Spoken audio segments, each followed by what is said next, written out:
Welcome, everyone, to another edition of Deconversion Stories. And today I have the pleasure of chatting with my good friend Johnny Angel, who is one of the guys who's involved in re-emerging, revamping, restarting nonprofit. It's not a reboot. It's not a reboot. It's not a restart. It's not a comeback. It's it's a continuation. It's a continuation of some other good stuff that we've done in the past. Absolutely. That's weird. And by the way, guys, I'm going to be a regular host on that show. Just so you know. As Johnny said, I need you on the show, man. Get on the show. So, Please. Like, okay, all right, shit. Don't shoot. That's right. But anyway, Johnny, what I do here is I talk to people about their journeys away from whatever belief system they were once a part of. It could be religion. It could be a cult. It could be the woo factor. Like I've got Jessica Schaub coming up, and she used to be a guru for, the crystal healing and stuff. And she got right out of that. So that should be a good one. Yeah. But anyways, why don't you kind of take us back to the days where you were a believer? Sure. And those dominoes that started falling and you realized this is garbage and I want out and yada. Absolutely. So I started my life in the upper Midwest, and it was I grew up Catholic. And my earliest memory was, well, aside from falling into a pond and almost drowning and seeing the feet of the ducks. Fun. Yeah, that was fun. That is probably my earliest memory. It was going to church, always going to church every Sunday, hell or high water, so to speak. But my mother sent me to what was called Tuesday school, which is kind of strange because it was a Lutheran Sunday school, but it was on Tuesday. Don't ask me. I don't know. You've got fans, Johnny. Yeah. I know who that is. Hey, Katie. Elementary school, kindergarten, first grade through eighth grade, I went to a Catholic school. And I never felt that it was anti-science or extreme in any way. It was a Catholic school in the upper Midwest, pretty midstream, nothing radical. But I started having my doubts probably, I would say, fifth grade. I would just ask questions in class. What kind of stuff led you to start having those doubts? Like, was there stuff they were teaching you that you were like, wait a minute, this doesn't jive with reality? Or yeah, I think it was more the fact that these stories were really freaking old. and it was, we're taking people's word for it that this is the way things were thousands of years ago. And Matthew, Mark, Luke, and John, and Paul and the letters and such. And I was thinking to myself, well, we don't know that they were who they said they were. They're just saying this happened. They could have made this up. It was really like a sort of a simple way of looking at it, but it's like, how do we know that it's true? We can't ask them. They could have just made it up. And in my mind, it was, well, they wanted to be part of something that was going to make them important. Because I remember a lot of the apostles, they're fishermen or different people who weren't necessarily powerful people, influential people in the societies that they lived in. So they found this guru guy, and he was saying all kinds of stuff, and they were important. They were the 12, and they were important people. So yeah, of course they might make up stuff to say that they needed to be listened to. And they were lucky because a lot of other people were saying the same stuff. And so this was kind of just a doubt that was banging around in my head. And I asked the teachers, and they never had any real good answers. They would say, well, this is the divine word of God. This is, inspired by God. So it's all true. And I was like, and I remember thinking, yeah, but the book says it's true. Right. And I remember thinking, even in like fifth grade, well, I could just write on a napkin, everything on this napkin is true, and then just write things down. But it wasn't a sophisticated thought. It wasn't like I was this I don't know, phenom atheist or anything like that. But I was always asking those questions, and I never had any good answers coming from the teachers or my parents. Certainly not my father, who is an ambivalent toward religion. And then at some point, I think it was around sixth grade, it was there was a TV station that was the religious station in my part of town, and there was this guy, and it was really poor production quality, really digitized looking, really bad lighting. He had sort of a 70s suit, and he would present his description of the end times. and he would cite to the Bible, and he would say, "Oh, in Revelations chapter this, and you got to look back in the book of Daniel," and it was very intricate, and all these things were connected. And I didn't think to get my Bible open and page along with him. I just followed along with him, and he had all these wonderful chalk drawings of the new heaven and the new earth and the tribulation times and all that stuff. And of course, I was a stupid kid. So I was just like, wow, weren't we all? Yeah, look at this is real stuff. And so for about 1 or 2 months, I was like born again and committed, and I wasn't gonna have sex before marriage, or maybe I was gonna be a preacher or something. It's before puberty, so it was easy. Right. Yeah. And icky. Yeah. Like they tell on you when you throw things in class behind the teacher's back. Yeah. And so then, but then he never answered any of the questions. Again, the same issues were the same issues. Like, well, how do we know any of this stuff is true? And the fact is, we don't. Can I pause and say I'm wearing this bandana for 2 reasons, Neil. Reason Sure. number 1 is you wear a bandana, and I wanted to follow suit. We wanted to be the bandana boys. Be the bandana boys. But reason number 2 is I need a haircut really bad. It's getting. That's the actual reason, folks. He's got the hair doing that part where it's just unmanageable. Yeah, it's unmanageable. I'm like the poor man's Axl Rose. I don't know what's going on here. It's not working. But anyhow, so the questions continued, and I think I just kind of kept them to myself because I wasn't getting any answers out of anybody. So I went to a Catholic high school. It was a great Catholic high school, and I was really wanted to learn more about religion, and so I doubled up on all the religion classes. And I took comparative religion classes. I took, sort of philosophy classes and stuff. And I think I took a 1st and 3rd century gospel class taught by this PhD. And it was really interesting. We learned about all the infancy gospel of Thomas and the gospel of Judas and the Mary Magdalene, all these different things that didn't make it into the Bible. Right.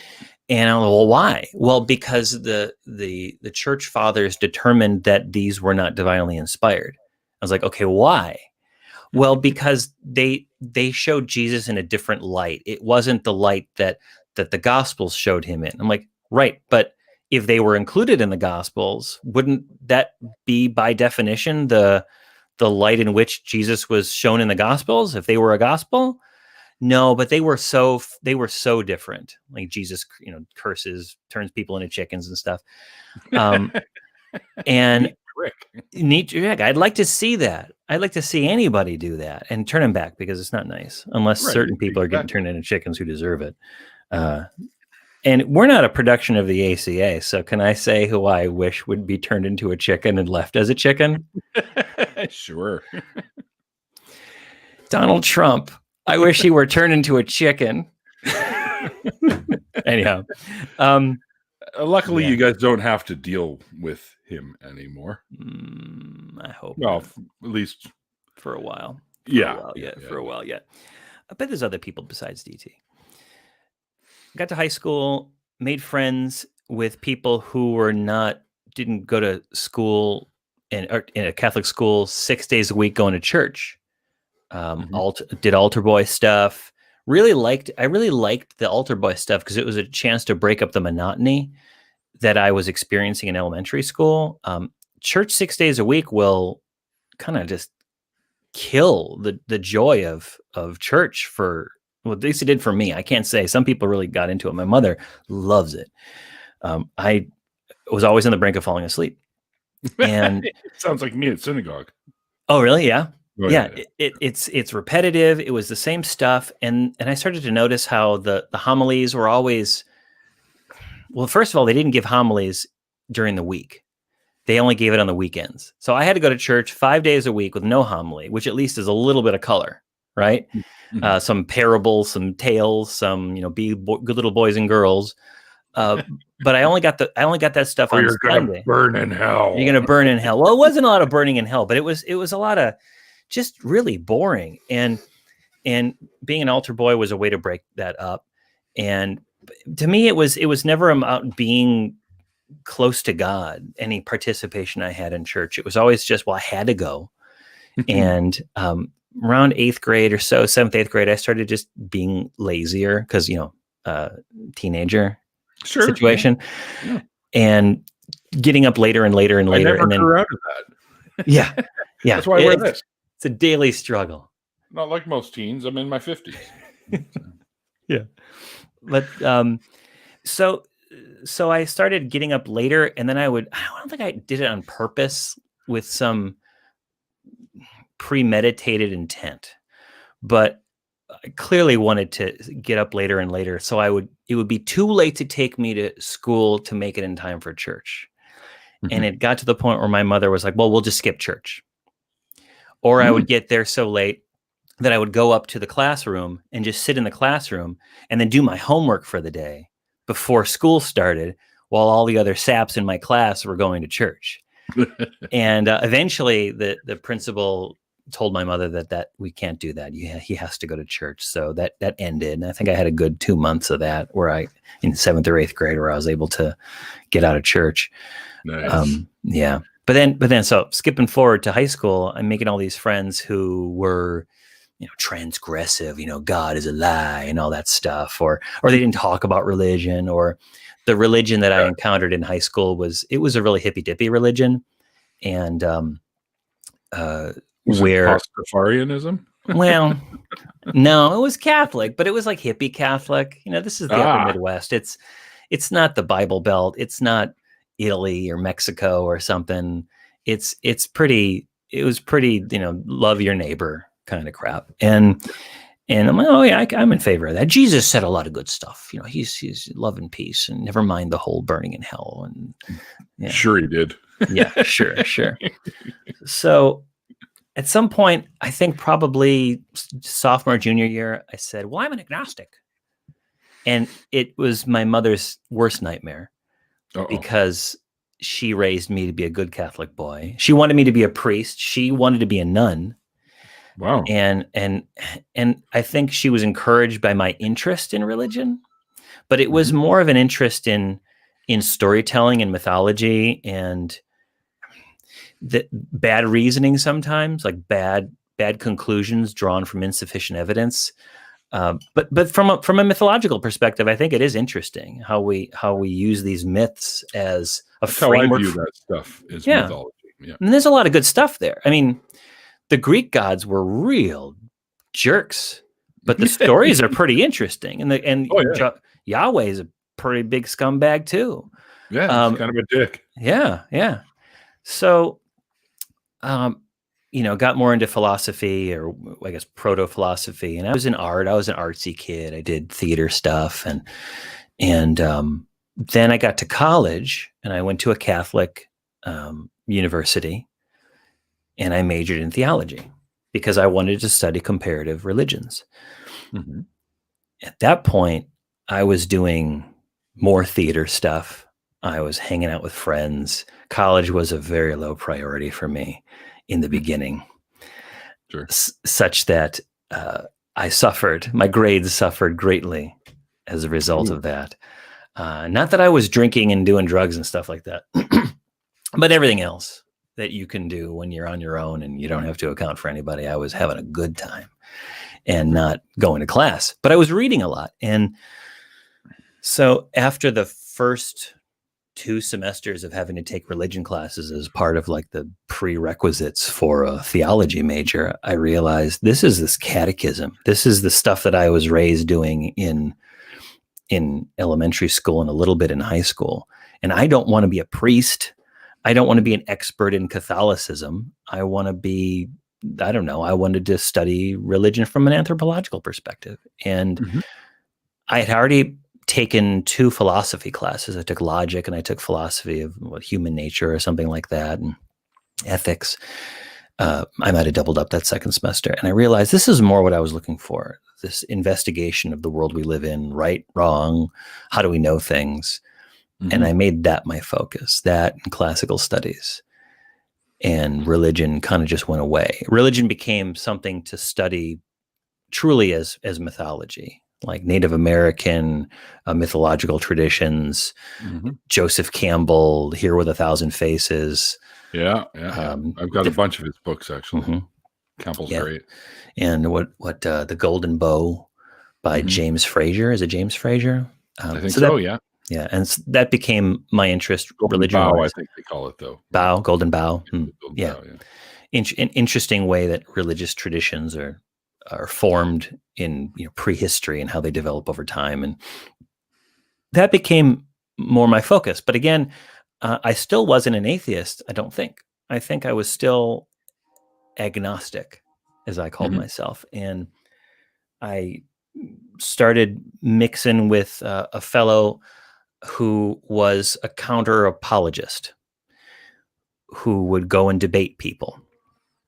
And he had written a book or two, and he lent me the book. And I remember thinking, well, Jazz, why are you wasting your time on this stuff, man? These people, they're just let them believe their crazy shit. I mean, who cares? And his arguments are not the things that I say, which is, yeah, but they affect education, they affect law, they affect law, policy making. This is why I care. And people are living under this oppressive regime of weird beliefs, and they're not free and all this stuff. So I was like, oh, okay, whatever. And sure, dude, just go get a girlfriend, right? Yeah. Party like me, have a good time all the time. And but I read his book, and I was like, oh, this is pretty good. And some years go by, and I guess I don't know when it happened, but it was probably by the time I had left and was in Austin. It was probably about the time that I started just definitively saying that I was an atheist. Maybe it was before then. It was probably before then. But before law school. Now, who am I kidding? It was before law school, but it wasn't like I'm going to come out to my family. I'm going to make a statement. I didn't feel the need to do so. Again, I guess my father didn't care. And my mother, she and I have a contentious relationship. We knock heads. Oh, do you? Yes, I was going to say something about your dad. Yeah. I had a fellow on a little while back who called himself, he didn't call himself an atheist. He called himself an apatheist. That's what he is. That's exactly right. I don't fucking care. I don't believe it, and I don't care.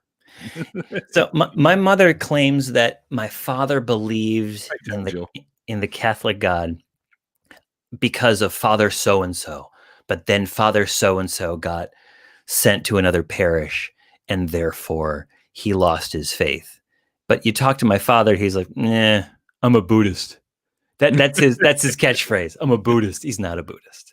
He doesn't know anything about Buddhism, not at all. He knows it comes from Asia somewhere. Sure. Yeah. He was in the Navy. He went some places. He probably saw a temple, whatever. I'm not going to speak for him, but I can only imagine what he did in the Navy during Vietnam in Southeast Asia. Yeah. A little bit of village people there. Right. A little bit of village people. Did you see SNL this last week with Macho Man? I did not, but I heard it was hysterical. It's funny. I can't. SNL to me, like the first three troops, like the original, the one after that, and then the one with like Mike Myers and stuff. After those guys, it just seemed to go just downhill in general. So SNL is like a Doctor Who kind of a thing. You've got your doctor, you've got your cast of SNL. I suppose I like all the doctors though. So I watched them as a fucking wee shaver. As did I. Who was your favorite doctor of the classic doctors? Oh, come on, man. Tom Baker by Baker? A long shot.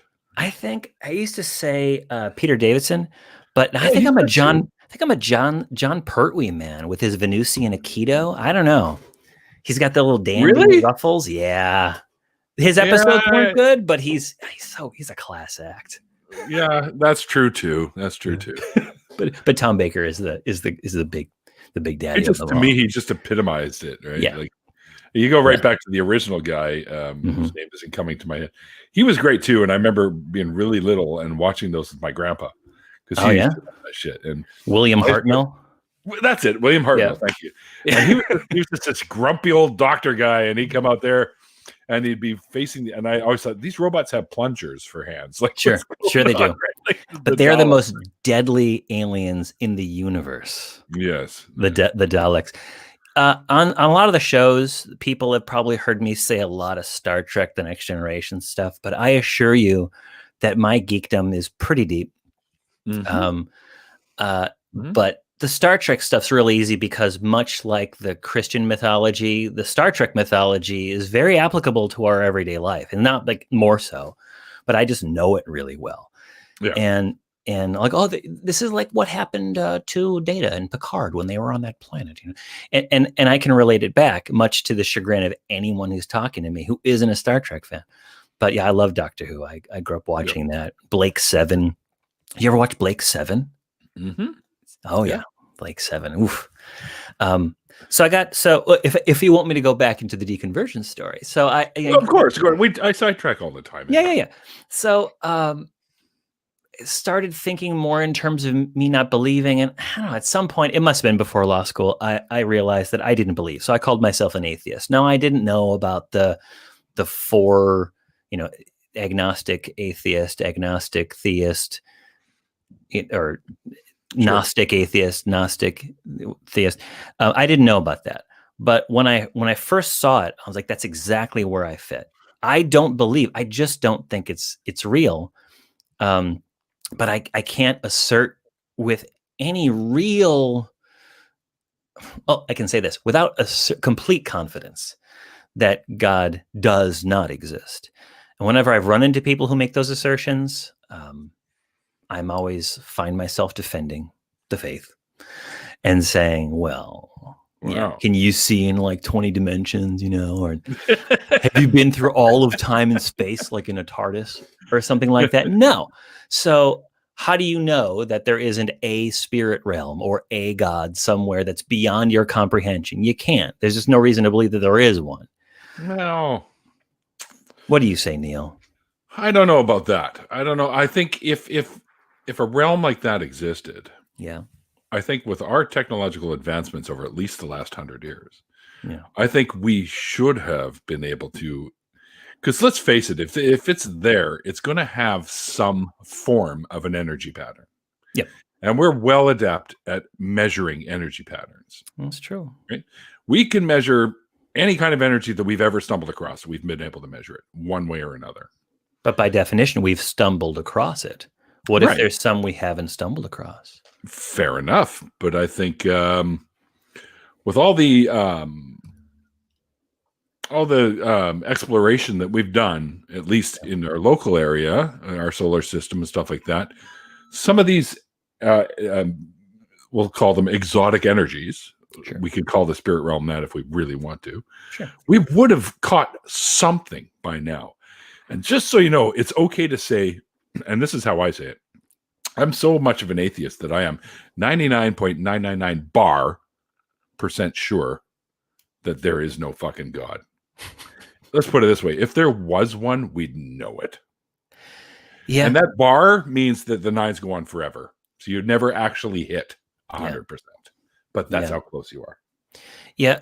I'm not that certain that we would have discovered it personally. It's a fuzzy number to me, but I'm beyond a reasonable doubt pretty certain that discrete gods that have been proposed are totally not the way they've been described. Like I can say, no. Yahweh, no. Vishnu, Zarathustra, Ahriman, Ahura Mazda. Boomba. And, yeah. Who, by the way, threw up the universe into existence. Just say he's an African god, by the way. That's a good one. Yeah, Geb and Nut from Egyptian. It's not happening. Sorry. All the beautiful Korean and Japanese tales of the formation of the earth. That's a nice story. I like it. No. Yeah. It's not for me. But we know that that's not how it happened, right? Yeah.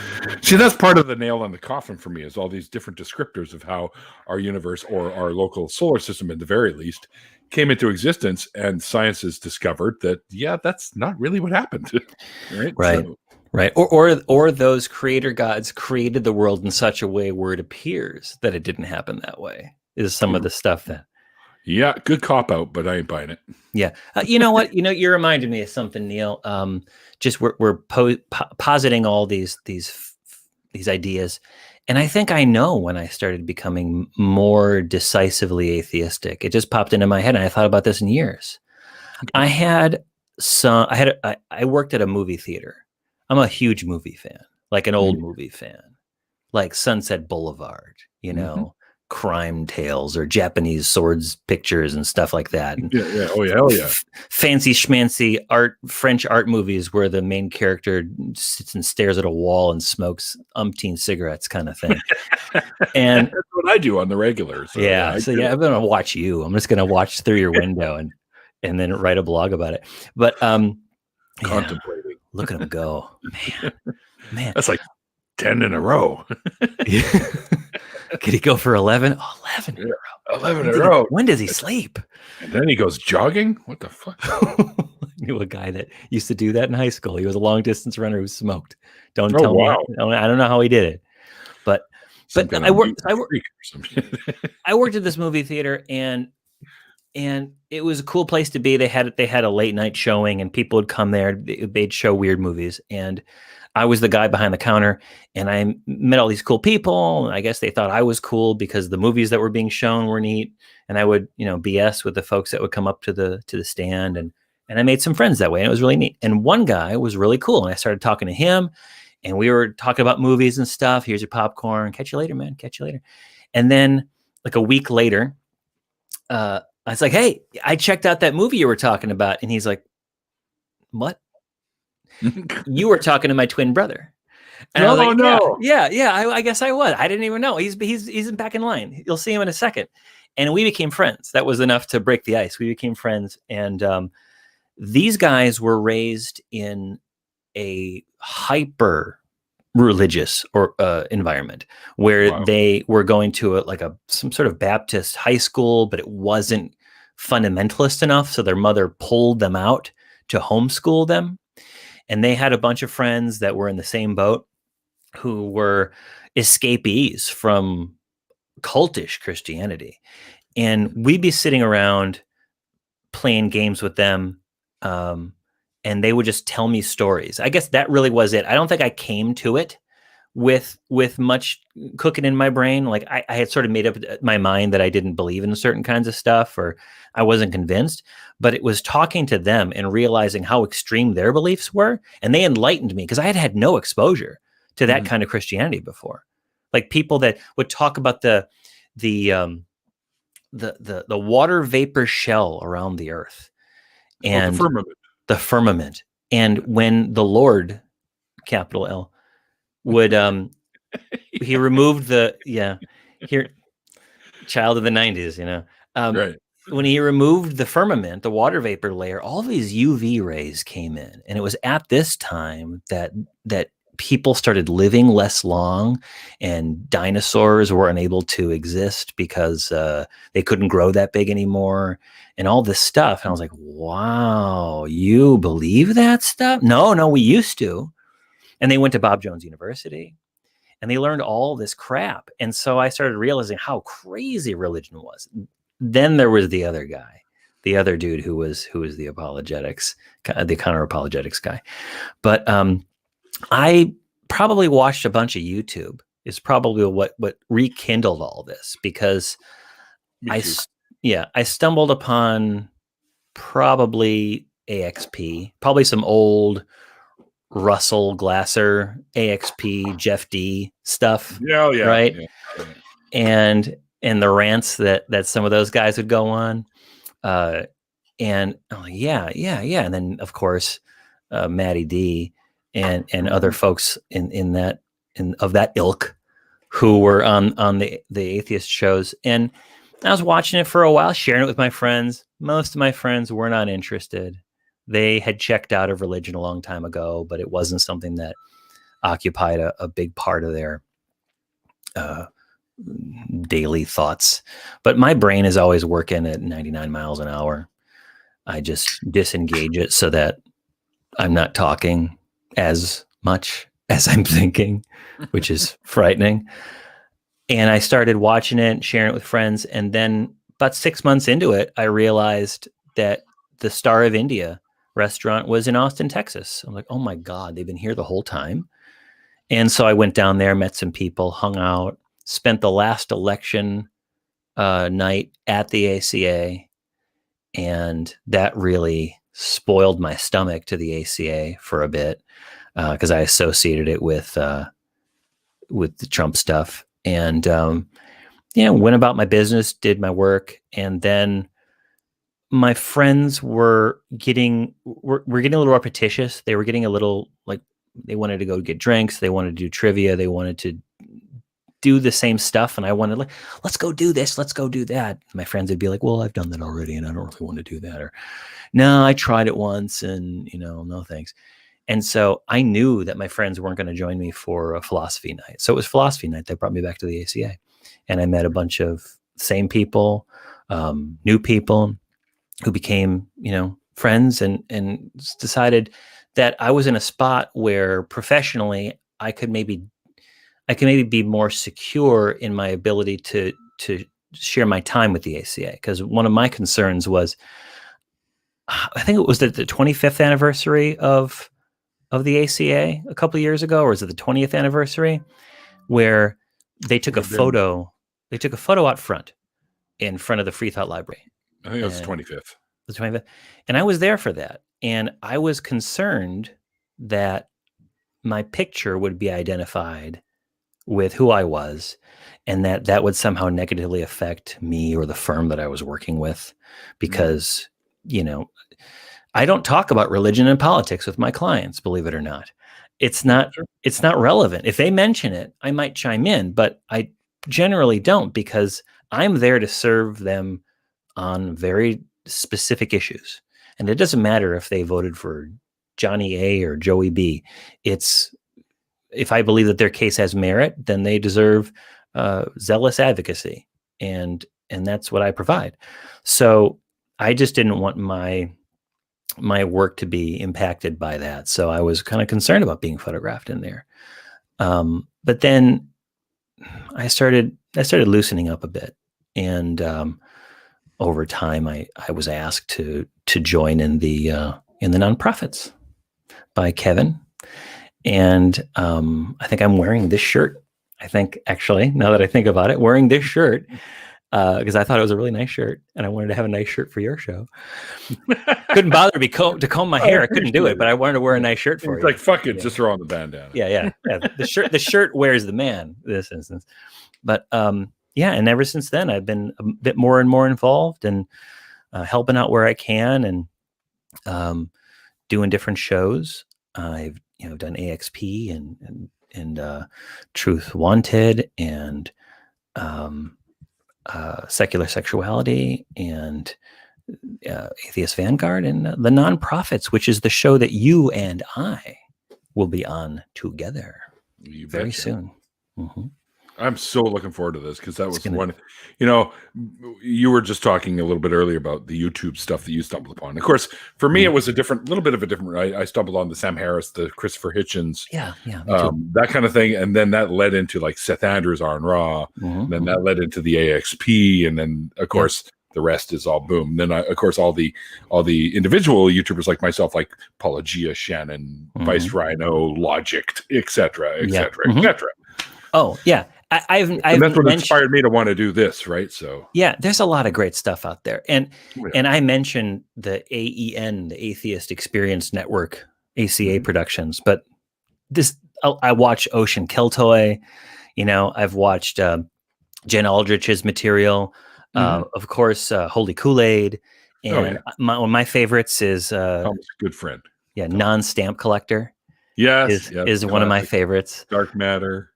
Yeah, Dark Matter, Vice Rhino. Yeah, this just a whole bunch. And just had Rhino on, actually. Did you?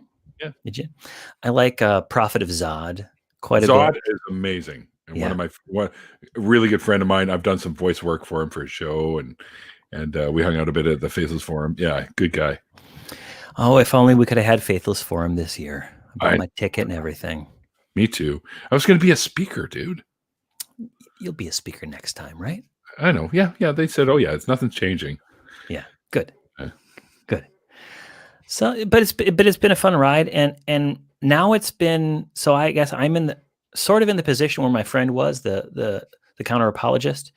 Although I'm not studying the arguments against the ontological argument, the cosmological argument. That's not my bag. I suppose it should be with my interest in philosophy, but to me, it's more. Well, the premises are fucking dubious at best anyway. So Yeah, it's a waste of time, I guess. I don't know. Biblical history is something interesting to me. I just finished. What is it? It's by Bart Ehrman, Forged. Oh yeah. And then before that, I read How Jesus Became God. Yeah, which is an interesting one, and shared it with some of my friends. I do talk on the show a bit about on the different shows that I have religious friends who. Yeah, I do too. Not religious. Some of them are extreme, I would argue, and some of them are not. But all of them are up for a good conversation and a friendly one too. Sure. For me, that's what I find most interesting: is the conversation, the camaraderie, the debates over things that we don't always agree about, because it can be kind of boring to talk with people who always agree with you on things that are important to you. Turns into an echo chamber, right? It sure does. Those can be fun, but let's try and, expand our boundaries here. Yeah, I like cotton candy. I just don't want cotton candy all the time. Sometimes I got to eat my vegetables. And sometimes I need a beer.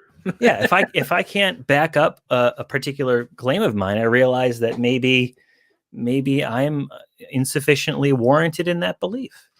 It really hasn't happened all that much that I talk to my religious friends and they make me question things, but the certainty that I have over certain political things that are going on in the world, I realize that there are nuanced positions to be had. And that's why sometimes in the comments, I don't, not me specifically, but the nonprofits and other folks have been called everything from fascists to communists. And because we don't gel with certain people's views on certain issues, that means we're the extreme opposite of whatever they are. Well, it's not as simple as that, is it? It's nope. There's these nuanced positions. Can you hear that trumpet, by the way? Yeah. I'm okay with it because I'm a trumpet player. Like I learned how to play trumpet back in like grade 7 or something. I haven't played in fucking years, but I can take it out and go through it, bro. You're in quarantine. You should be practicing your trumpet. No, hell no. My neighbors would hate me. Well, I don't hate that person, but they're not getting any better. And it's been how many months of quarantine? I can do the Star Wars theme song. Does that count? That does count. Can you play Exodus? No, I haven't tried, actually. I haven't tried. Are you talking about the band, like the thrash metal No, band? I'm thinking dun, dun, dun, dun, dun, dun, that one, yeah. Right. Yeah. Like, Jesus, fuck, I never thought of trying to play Exodus on the trumpet. Anything you can imagine, you can do. Don't dream it, be it. Can I get a wah-wah pedal for my trumpet, please? I'm sure you can. Sure, you get the plunger from the toilet. You go, that's their wah-wah pedal. There you go. Fuck, why didn't I think of that? Well, that's what I'm here for. I'm here to help. Here, apparently. Yes. Yeah. Help jar my memory a little. Yeah. So it's been a weird road. I guess there's that, and talking to my mother about it has gone better and worse than I had hoped. Better. What about other family members? Do you have other family members that are quite religious that were kind of shocked at you saying this, or what? Well, that's the thing. I'm not a real family-oriented guy. We have family in another state, and they're a bunch. Can I swear? Fuck yeah, it's okay. Yeah. Well, I don't know if this particular person's still alive, but the matriarch of that family is a racist asshole. Oh wow. And I can see why people join the KKK. Oh, I can see why I don't ever want to see you again. Yeah. And her kids are probably fine, actually. I don't know. When she hang dries her sheets outside, do they have little holes in them? Yeah, well, so we never, when my grandmother died, that part of the family just got chopped off. And then on my father's side, we were never close. I don't know why. We didn't live very far away, but my father and his brother were close, but the cousins never got together. So they exist And I do my duty every year. Like, you really ought to call your brother Uncle So-and-so because he's getting older and you're getting less time to patch things up. Can you just give him a call? Well, he told me I wasn't. I know. Just give him a call. Because it's your brother, right? But that's it. Cousins, they're out there, but no. My grandma, I'll say this. My mother conned me into getting confirmed because she said it was going to break my grandma's heart if I didn't. And that was probably the straw that broke the camel's back, because I realized that my grandma didn't care. Not really. Here's a fine example of a believer that's just generalizing what he thinks people are. Like, are you materialistic? I don't know. Do you have a materialistic worldview? I mean, materialism is a part, I guess, of naturalism. But what's wrong with being racist based on materialistic worldview? Oh, it's Artangelo, though, right? It's Artangelo, yeah. No. He pops in from time to time. Good. He's all right. He's good for him. He's got his own ideas, but... Yeah, well, he's trying to explore the world like the rest of us are. Exactly. From a materialist worldview? Let the chat have at him. Sure. It's wrong to be racist, period. I don't care what your fucking worldview is, unless it's a racist worldview, I suppose. Yeah. But, we're all... See, the thing is, Artangelo, there are no races. We are one race, the human race. And just like every other species, we come in a variety. Mm-hmm. Right? There isn't one kind of bird. There isn't one kind of butterfly. There isn't one kind of bear. There isn't one kind of whale. Right? Certainly isn't one kind of beetle. Tons of beetles, right? By the way, if all the beetles had made it onto the ark, which they should have, according to the story, there would have been no room left for the animals. Did God magic them? Did he put them into suspended animation? I guess maybe. I don't know. What about the termites? Wouldn't they have eaten the shit out of that boat by the time they made it through there? And what about the sloths from South America? How'd they get over? Yeah. Those guys move like, it takes them, 3 hours to move like 4 feet or something? Yeah, they got magicked over there. What I imagine with that is that God created miniature surfboards out of ice or compacted earth and then surfed them over. That's what I imagine. It's not what I imagined as a kid. That's what I imagine now as a grown man, that God magicked them on surfboards and that were traveling at many times the speed of sound. Floating debris, maybe. Yeah. But Artangelo, see, that's the problem. You seem to think that there are objective moral values. There aren't objective moral values. Morals are always fluid and subjective. Sure seems to be. I mean, that describes the world that we live in, where people, we sort of touch base to a common pool of morals, but it's not 100%, right?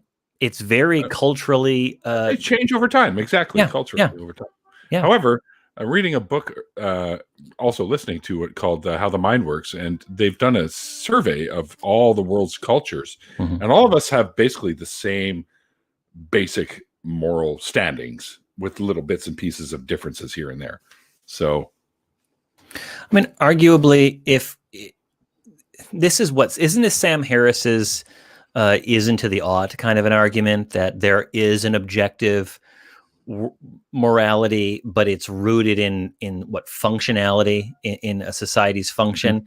If you don't have these, then your culture doesn't survive. I'm butchering it, but I think isn't that where he's coming from? Those lines. Without specific sets of we'll call them morals or rules or whatever, your culture will collapse. Right.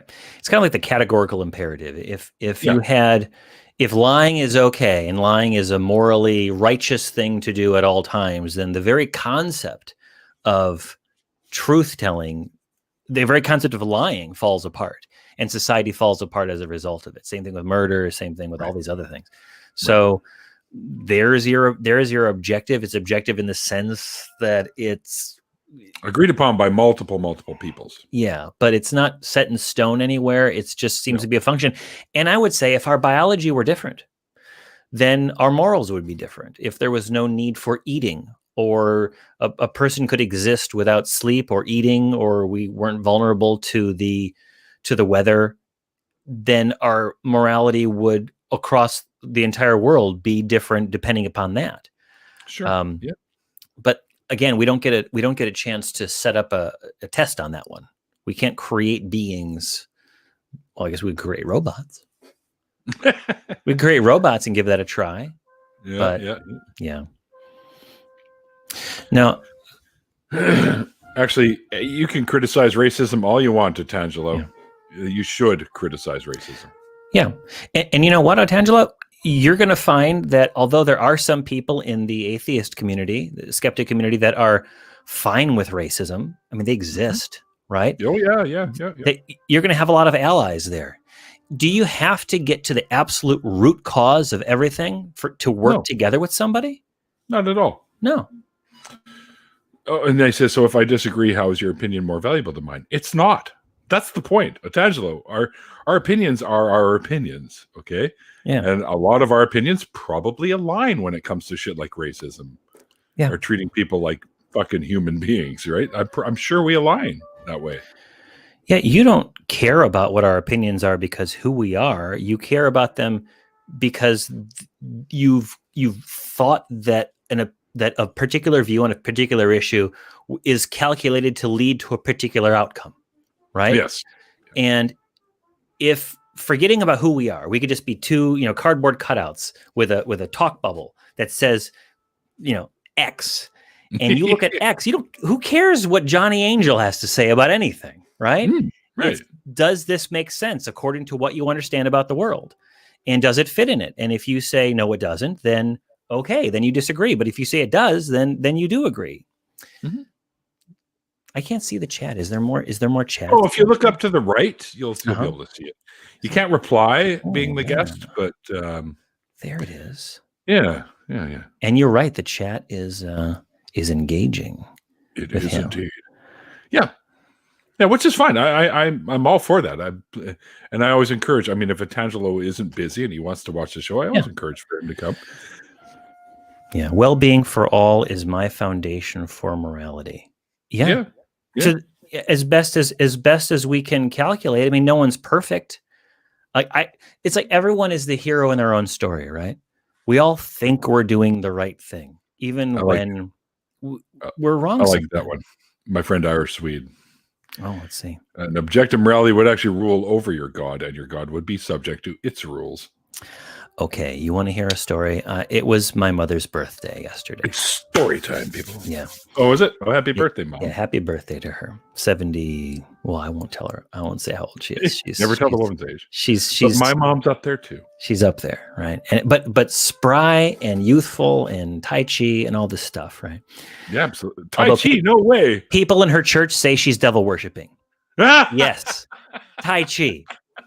Some slow ass devil worshiping.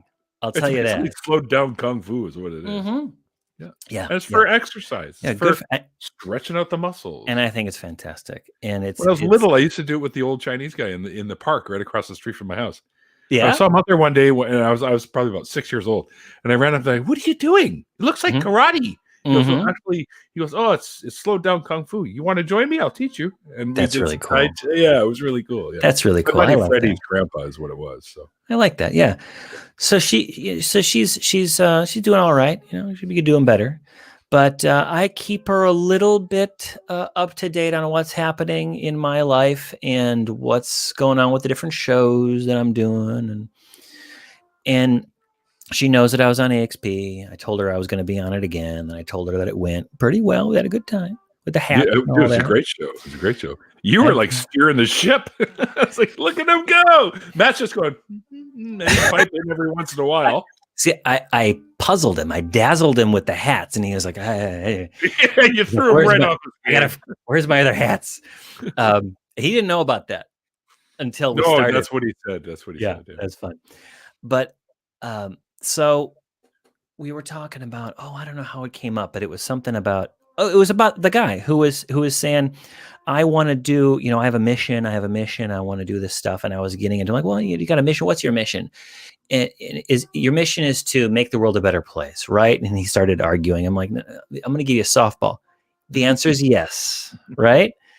Yeah. Okay. So why don't you, instead of trying to convince a bunch of atheists and some people with maybe, I don't know what my words were, but sort of Swiss cheese arguments over the existence of God, why don't you actually do something that's good? Like, we might not agree on whether or not Yahweh exists up in the clouds or someplace in another dimension, and whether Jesus is, the Lord and personal Savior and all that stuff. I but love we it. can, It's outside of space and time, outside of space and time. which you literally require temporal coordinates in order to exist. Period. So Yeah, but somehow that works, right? But people are starving. People can't read. People are desperate. People need help. People are alone and lonely. And go do that. Go do that. And then my mother said this. She's like, "No, I agree. I agree with that. But and if you did that, you would be godly." And I said, "No, will you be a good person?" yeah. And she I said, don't "Well, know no." who And you attacked would. that. And she's like, "You would be godly." I'm like, "Well, you would say so, but I would say no if you were." I didn't say this because it was her birthday, and I said, "I don't want to have this argument with you because it's your birthday. But if you were godly, you would just slay all the Midianites, wouldn't you? I mean, that's what The you do. Amalekites Dash the babies against the rocks, against the rock. Yeah, Psalm. drown what is that? everyone." Psalms fucking. Yeah. But I said something like, "No." She said, "Well, God is a good person." She actually said that, and I said, Person. "No, God is not not a deity. well, you're looking too closely here. Maybe I am. No. I thought this was a screen, not a magnifying glass. But okay. No. Like, and then it became this conversation about, look, it's your birthday. I'm not going to argue with you about this, especially not on your birthday. And she's like, "I'm not afraid." I'm like, it won't end up well.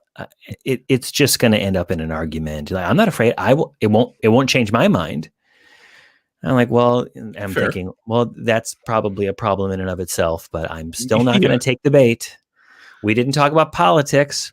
We're not talking about religion, really. You're not going to do this. No. So it's my birthday and I want to. How do you argue with that one? Yeah, no, I can't. No, you don't want this birthday present. No. Yeah, but let's just have a good time, Mom. Let's have a good time. We don't talk very often because we do tend to argue. And so let's just talk about pleasantries. How's choir doing? Oh, by the way, her church is one of the deacons just came down with COVID-19. Oh, so that means that there could be I guess the blood of Jesus wasn't good enough, or I guess not. But that could mean dozens of people in our church are spreading the good news of COVID-19. I don't know. Friend of mine in Austin, his church is online. You'll love this. My friend in Austin, who's Catholic, who doesn't go to church, can't even be bothered to go to church online.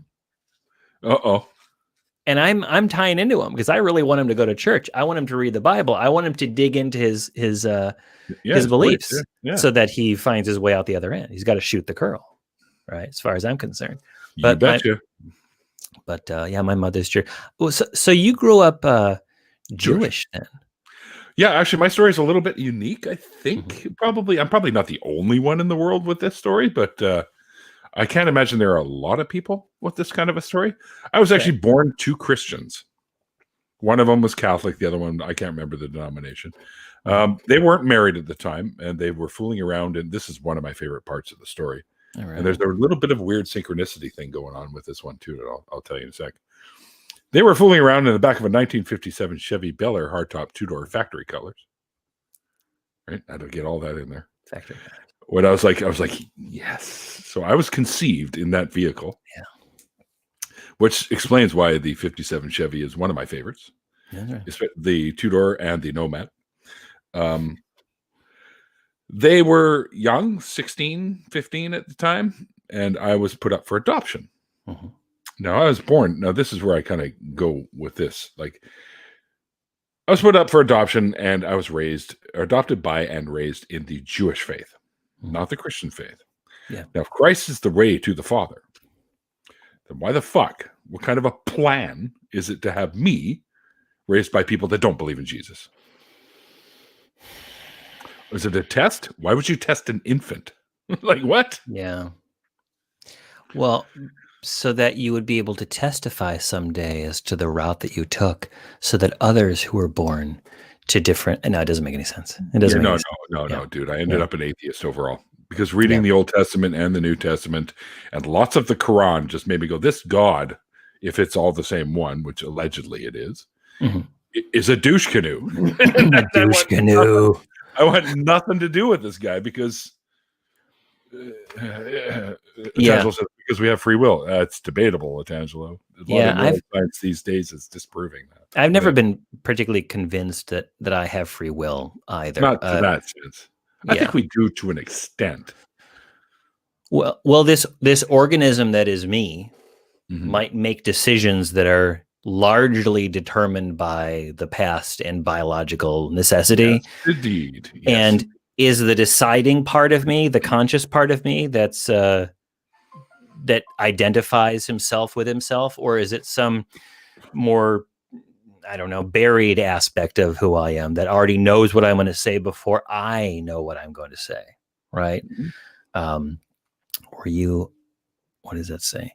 Were you a bluid to write your answer right? Oh, I could think that's something else. Yeah. I had a really interesting philosophical dialogue. It was like free will versus determinism. It's out of date now because it was just looking at it from a philosophical perspective. But I need to read up on that from more neurological perspective now because there's so much more more information about that now. Yes, there is. Yeah, and some of it is mind blowing. Hello, Derek. Welcome to the show. How you doing, Derek? Derek Cruz. Yeah. But yeah, I mean, you're right. I mean, our minds make our decisions, seconds before we even realize that we've made the decision. And yes, it is based on previous behavioral patterns. So, I mean, and that the brain doesn't start doing that until you've actually reached a few years in your aging anyways, because then you have experiences that they can relate to. Yeah. So, well, I was born in a certain time, in a certain place, under certain economic conditions, with a certain biological. Venus in Capricorn. Oh yeah, all that. The moon was in the 7th house. Yeah. And I'm going to start singing. Yeah. Get that trumpet out. Yeah. That'll stop you from singing. But yeah, all these factors that were laid in place. So I made some decisions, but like the choices laid out in front of whatever is the deciding factor in the me, that whatever it exists, is fairly predetermined. It's not like I'm choosing things in a vacuum. You know? Do you know that old joke? The Jewish mother gives her son 2 ties for his birthday. Do you know this one? Holy shit! Is there a Jewish joke I don't know? All right, here goes. I'm going to say, how many Jewish moms does it take to screw in a light bulb? How many? Who needs light? My son never writes. He never phones. That's a good one. No, the one I'm thinking of is a Jewish mother gives her son 2 ties for her birthday, one red, one blue. And he comes downstairs wearing the blue tie. And she's like, "What's wrong with the red one?" No, yes. Yeah, it's a classic. Yeah. Jewish you can't win. You can't win. No.